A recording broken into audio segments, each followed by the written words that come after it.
is napping on the couch and Dad cuts the grass while I watch TV all day long, young and the restless.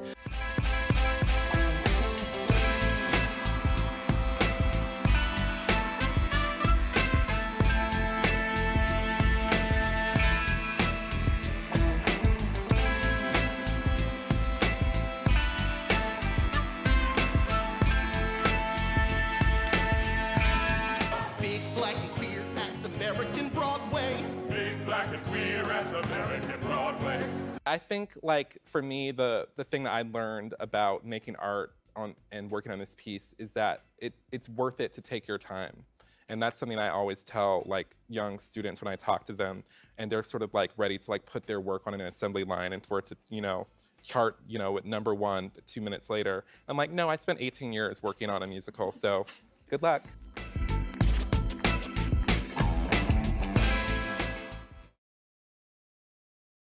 Good afternoon and welcome to the Capehart podcast on Washington Post Live. I am Jonathan Capehart, Associate Editor at the Washington Post.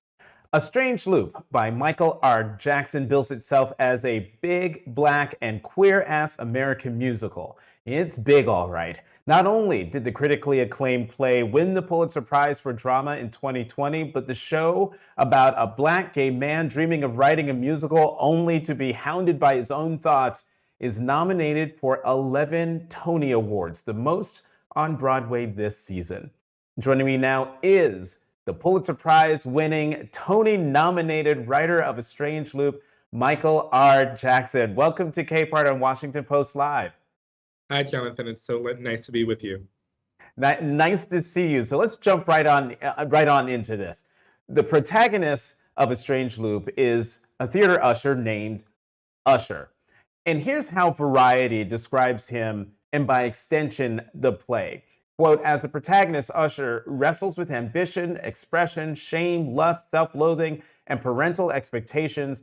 He shares his complicated, cutting feelings about everything from homophobic Christian teachings to the white gaytriarchy to Tyler Perry. Usher shares these complicated feelings through 6 thoughts. Describe the thoughts and how he copes with them. The thoughts are an ensemble of 6. They sort of portray everybody in the world sort of abstractly and concretely. There are characters that are sort of embody his daily self-loathing. There's a character called financial faggotry.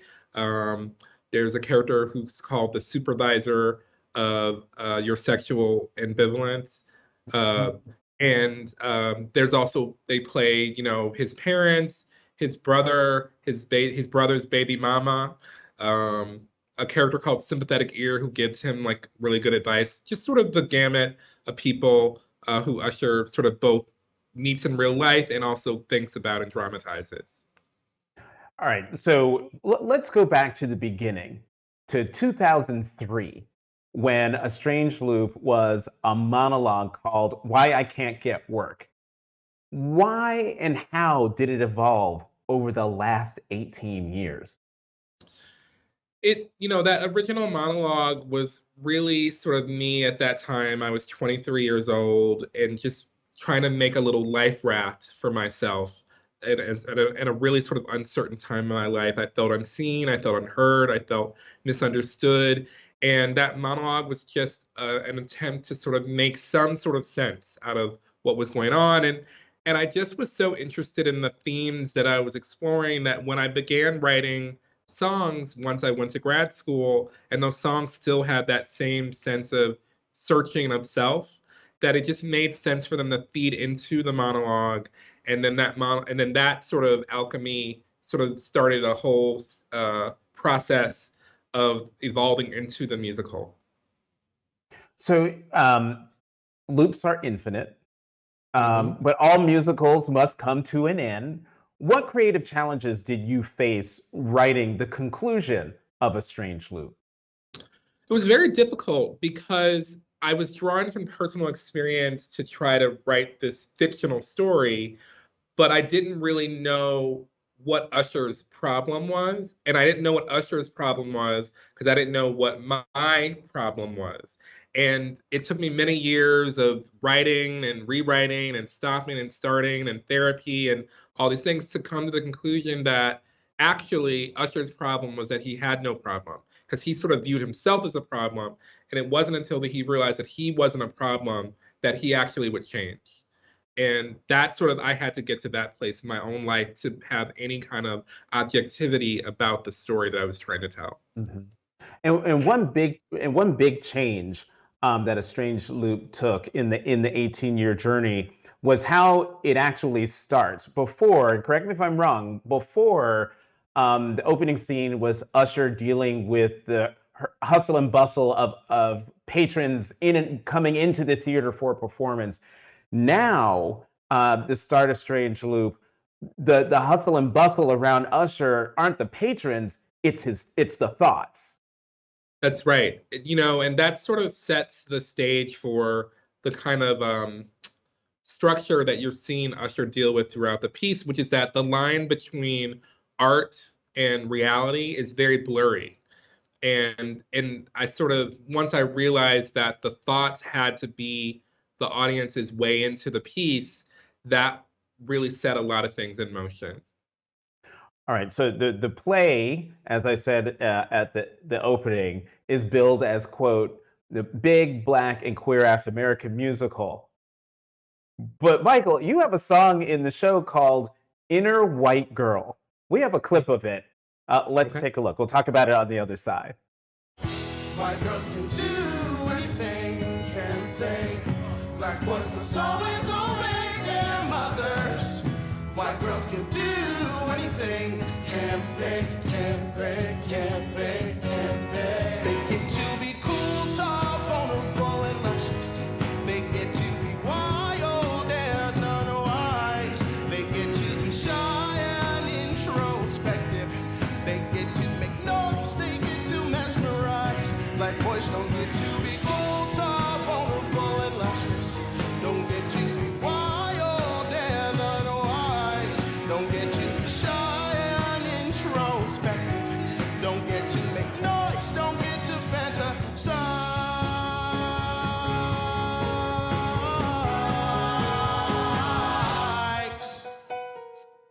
In the legal profession, what I'm about to ask you would be called a leading question.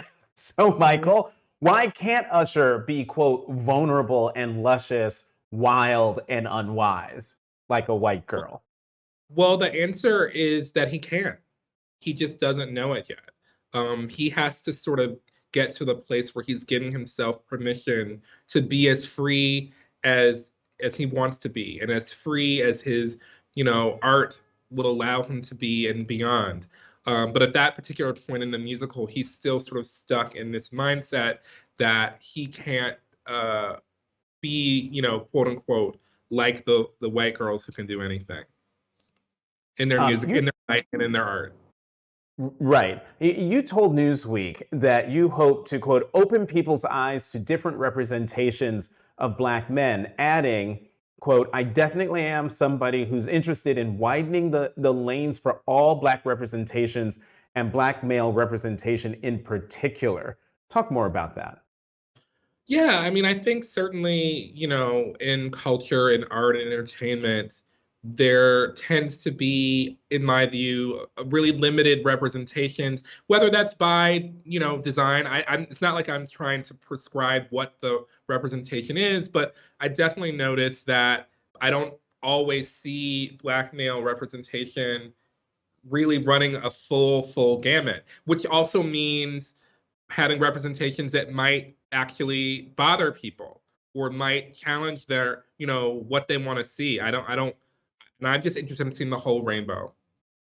And that's what I loved. I should just say, matter of full disclosure, I have seen A Strange Loop. We'll talk more about that in a moment. But one of the brilliant ways of showing that representation is through those 6 thoughts, where you see 6 different representations of Blackness, and in most cases of Black maleness. And and then you have Usher, who is completely different from all of those. So that's what I loved about the Six Thoughts. We got to talk about something else you do in this play, and that is, well, Tyler Perry. So in the play, Usher's parents want him to write a Tyler Perry style gospel play, but he doesn't like that idea. And What also does his Tyler and his what? Yes, that's right, and his agent. Right, his agent. So what does Tyler Perry represent to Usher, and why was it so important for you to address Tyler Perry specifically? Well, the answer to that, because a lot of people over the years, and I think even I have sort of like had to think even more deeply about this, from where I started to where I am now. There are a lot of people who think that like I have like this like personal vendetta against him, which it isn't, though in the piece it may come across that way through Usher, but it's really about actually taking Tyler Perry's work very seriously. And because it's and doing that because it's often held up often by Black communities as sort of like the end all be all of what one can do as a Black artist, because he has cultivated such a large audience and he's a billionaire. And so therefore, whatever he's doing is what everybody else should be doing. And I've heard like a variation of this idea over the years. And I just think that I just wanted to sort of problematize that and satirize that and just explore what it would mean to sort of like reckon with his work and try to form another idea outside of that through Usher, who's so obsessed with trying to write what he terms real life. And he feels that Tyler doesn't write real life. And so he wants to sort of go up against, the Goliath and see what he can do, see what he can make. So when I was listening to all the references to Tyler Perry, to my mind, I thought, wow, Michael R. Jackson is out there having this conversation through this play about Tyler Perry that seems to be going on in the larger Black community about Tyler Perry. On the one hand, there are folks like, yeah, he's the pinnacle of success. He's a billionaire. He's done all these movies. And then you have other people in the Black community who are like, oh my God, Tyler Perry, what are you doing to us with these cartoonish characters in your movies and in your movies? Am I getting that right? Well, the movies, TV, the stage plays, I've seen all of it. So like, he's known to most people as like, the filmmaker or the TV person, but he started off writing stage plays and building his audience. And I saw some of those very early, in my career and when I was younger, and I just was very mystified by them. But they also reminded me of like church plays from back home. And so when I would hear people say things like, oh, I love his work because it's real life, I felt like this weird disconnect because I was like, this is many things, but real life it's not. Right. Let's talk about another song. This one is called Memory Song. The lyrics shift from one lone Black gay boy I knew who chose to turn his back on the Lord, then shifts from that to all those Black gay boys I knew who chose to go back back to the Lord. Break down what you're doing there. Yeah, so that song is its own strange loop because it began inspired by a friend of mine who I went to graduate school with, who had written a song about being a young Black gay man who was sort of having like a conflict between his sexuality and sort of religious upbringing or something. And I just was really struck by it. And so in my notebook, I was watching him perform the song in class, and I wrote in my notebook, all those Black gay boys I knew who chose to go on back to the Lord. And I wrote that because it reminded me of boys that I knew back home who were constantly having this sort of like back and forth with themselves, where they would like have sexual encounters with other men or young boy or young other teens or older men, and then they'd like go and pray for forgiveness. And it was this whole cycle. And I was very interested in that. But then I thought about myself, who also was coming out, but I wasn't really, the conflict was that I needed to get away from the sort of religious overtones of everything. And so I wanted to sort of celebrate sort of this community that I was from, but also that I felt a little set apart from in a way. But then also what ended up happening just in the general arc of the show was that the very friend who had inspired the song like 15 years ago passed away from AIDS-related complications because he had been sort of hiding his HIV diagnosis and had not been seeking medical treatment for it, and things sort of came to a head, and suddenly that song changed, like without me even having to do anything. And so there's this, for me personally, how I experience it is that there's, Usher, who chose to turn his back on the sort of the ideology that he was raised with, and then there's his, cousin Darnell, who was sort of consumed by the fire of that ideology. And I just sort of wanted to show that duality. So one of the things that has stayed with me, the word that has stayed with me ever since I saw A Strange Loop, is the word subversive. And subversive in a really good, in a good way. That I found there are a lot of things about A Strange Loop that pull you in one way, but then the more you take it in, the more you realize, oh, wait a minute, what's happening here? And nothing symbolized that more than the gospel number in the show, where the refrain, and it's a full-on gospel number, church choir, the whole thing. Yeah. People in the audience are clapping. But at one point, I was like, do y'all know what you're clapping to? Because the refrain in the gospel song is, AIDS is God's punishment. Yes. Can you please? Yes. Go ahead. AIDS is God's punishment. Yes. That's what the lyric is. And so, just as a playwright, were you surprised that the audience continues to clap through this song that is just filled with damnation? Well, I wouldn't say that I'm surprised. That's not the word I would use. I would say I'm curious, because they're invited to clap. They're invited to have whatever authentic response that they want to that moment, because that's also what Usher is creating as he's making this gospel number and this gospel play, because he's trying to sort of show what it feels like to be a young Black gay man in that sort of environment. And what it feels like is beautiful music that makes you want to clap, but also hateful ideology. And so putting those two things together creates a third thing that the audience has to deal with. And that's sort of the cognitive dissonance of those two things coming together, and the joy and the pain of it. And like, I don't have any sort of judgment upon how people respond to that, because that's when they really get to be a part of the show. And they get to be a part of it however they want. And they also get to look at their neighbor and like have a feeling about that. And their neighbor can look at them and have a feeling about that. And that creates a whole other loop that goes up. That energy goes to the stage, it comes back, and the audience is fully in it. And so I find it thrilling, to be honest, because it's always different every night. Let's talk about Jaquel Spivey. Yes.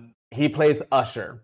And in an interview, he corrected a reporter who said you had, quote, written a role that's based around the Black queer experience. And Jaquel corrected him and said, I think we have to be specific. The fat Black queer experience. Why is this an important distinction? Well, because it's because of, the representations out there of, Black gay men. They usually tend to be, Instagram thirst traps and sort of very conventional body types.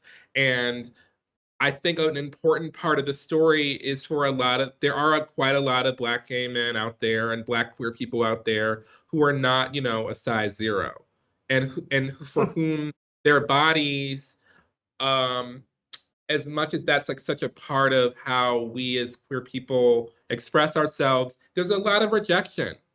And I think that it was just important for people to see that and to feel that, because it's very easy to dismiss, in this sort of Instagram thirst trap world that we live in. Mm-hmm. And the one thing, and we showed in the inner white girl piece that we showed, you can see Jacquel, and Jacquel is unlike any other Broadway leading man right now or ever. A That's right. fat Black queer man in a leading role, and he's nominated for a Tony. That's right. There's never been anyone like him in at that level on the Broadway stage, has there? There has not. And he's only 23 years old. He just turned 23 in November, yeah.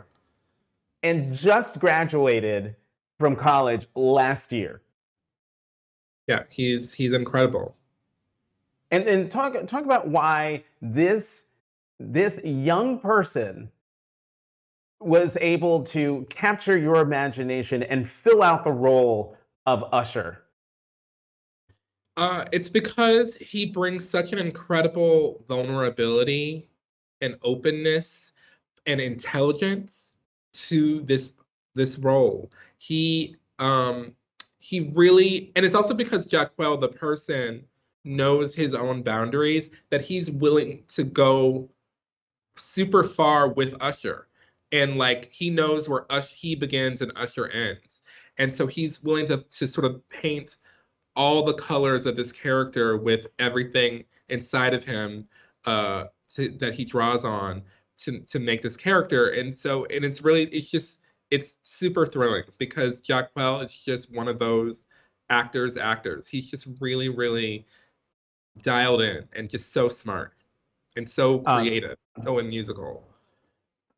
As I mentioned before, I have seen A Strange Loop. Not only have I seen A Strange Loop, I was in the audience on the very first night it was performed on the Broadway stage at previews. The energy in the audience was off the charts. But there were, at the end of the show, the ovation lasted for longer than 5 minutes. I think it was the director who came out and talked about the number of Broadway debuts that happened that night, including Jacquel's. And now he's nominated for a Tony. Another Broadway debut that night, and correct me if I'm wrong, was L. Morgan Lee, who is the first out transgender person ever nominated for a Tony for leading actress. That's right. Well, no, in a musical. Featured actress. Featured actress. What does it mean to you to not only have created a musical that has captured the imagination of Broadway, but has fostered these careers with so many Broadway debuts, so many Tony nominations, and for a lot of folks, their first one? It really means the world to me, not just because of, the representations that are out there, which, to be clear, that's like so important for people to see and for other people to see and to have to look up to. But it's just because most of this cast has been with me working on this piece, some of them for about 14 years. And they stayed with me and developed this piece. And their talent has been sort of hidden, from the world for so long. And so for these folks like L. Morgan Lee, for John Andrew Morrison to be recognized for what I had seen in them for all these years, it is just one of the joys of my life, because that's how it should be. Like, the really great people should be able to have opportunities to sort of rise to the top. And that's what we're seeing with them and so many other people nominated in our show. So Michael, you are a Black gay playwright who graduated from NYU and once worked as an usher on Broadway and dealt with conservative religious parents, just like your main character, Usher. But you say A Strange Loop is not autobiographical. Come on. It's not. Because like, I guess the best way I could describe it is that if I'm not comparing myself to Picasso, but if I were Picasso and I made a self-portrait that was like really sort of distorted, and then I showed that to you, and would you say that's an autobiography, or is that like a perception? It's a self-portrait. It's something different than, it's not I Know Why the Caged Bird Sings. That's more one-to-one ratio of events to real life. I definitely drew from personal experience to write the show, but I fictionalized quite a lot. There's things I moved around because it made for a better story. But also the character himself is somebody who's dealing with his own distorted point of view, and so he's just showing you what he sees through the lens of self-hatred.